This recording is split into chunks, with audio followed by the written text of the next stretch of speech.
Hey brothers and sisters, and this is the World News Update. Macron warns Lebanon risks new civil war if not helped. French President Emmanuel Macron on Friday warned that Lebanon risks a return to civil war if it is left alone to deal with the crisis that followed the deadly Beirut port explosion this month. Macron was speaking as he prepared to head to Lebanon on Monday in a new bid to press its leaders to undertake radical reform in the wake of the explosion this month that left 181 dead.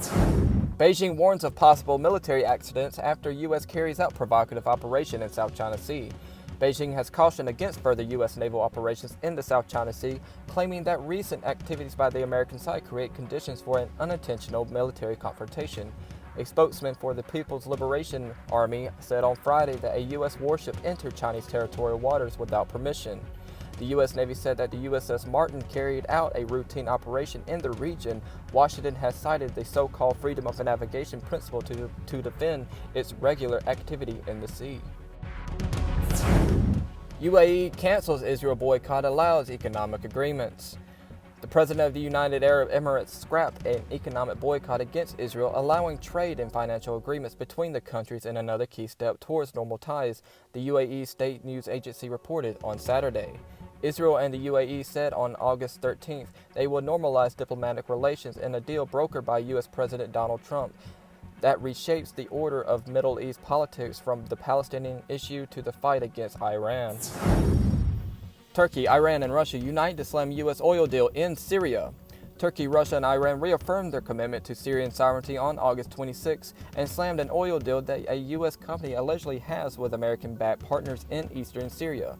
Turkey, Iran, and Russia all agree that the U.S. should leave Syria. Iranian-backed cells are trying to infiltrate tribal groups near Deir ez-Zor to pressure the U.S., while a Russian patrol collided with a U.S. patrol this week, and Turkey continues to threaten the U.S.-backed Syrian Democratic Forces. MBS cancels meeting with Netanyahu, fears it was leaked.